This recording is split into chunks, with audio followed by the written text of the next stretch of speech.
ഇന്നെന്താ തോരൻ എന്നറിയണ്ടേ? ഇന്ന് ബ്രോക്കലിയും ക്യാരറ്റും കൂടെ തോരൻ വെച്ചത് കേട്ടോ. അതിന് വേണ്ടിയിട്ട് ചട്ടി വെച്ചു, എണ്ണ ഒഴിച്ചു ആസ് യൂഷ്വൽ.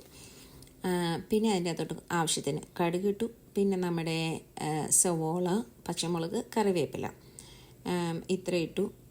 ശകലം ഉപ്പും ഇട്ട് നല്ലോണം ഒന്ന് ഇളക്കി അതൊരുമാതിരി ഒന്ന് വഴന്ന് വന്നു കഴിയുമ്പം ആദ്യം ഞാൻ ക്യാരറ്റ് ഇട്ട് കൊടുത്തേ. ക്യാരറ്റ് ചോപ്പറിൽ അരിഞ്ഞേ, ബ്രോക്കലിയും ചോപ്പറിൽ തന്നെ അരിഞ്ഞേ. പക്ഷെ ക്യാരറ്റ് നന്നായിട്ട് അങ്ങോട്ട് അരിഞ്ഞ് വന്നില്ല. ക്യാരറ്റ് ഒരുമാതിരി ഒന്ന് വാടി കഴിയുമ്പോഴാട്ടോ ഞാൻ ബ്രോക്കലി ഇടുന്നത്. കാരണം ക്യാരറ്റിനും ബ്രോക്കലിക്കും ഒരേ വേവല്ല. പിന്നെ മഞ്ഞൾപ്പൊടി ഇല്ലാണ്ട് നമുക്കൊരു കളിയില്ല എന്ന് പറഞ്ഞ മാറ്റ് കുറച്ച് മഞ്ഞൾപ്പൊടിയും കൂടി ഇട്ട് ശരിക്കും അങ്ങോട്ട് ഇളക്കി. ഞാൻ മൂടി വെച്ചല്ല കേട്ടോ വേവിക്കണേ. ഇളക്കി വെന്ത് കഴിയുമ്പം നമ്മൾ കുറച്ച് തേങ്ങയാണ്.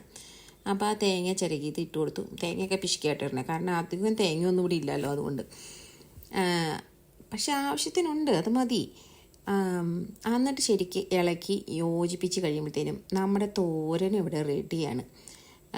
അന്നേരം നമുക്കിപ്പോൾ ഈ ഇളക്കി വാങ്ങാറാകുമ്പോഴത്തേനും ഉപ്പ് നോക്കിയിട്ട് ഇല്ലെങ്കിൽ പാകത്തിന് ഇട്ട് കൊടുക്കണം കേട്ടോ.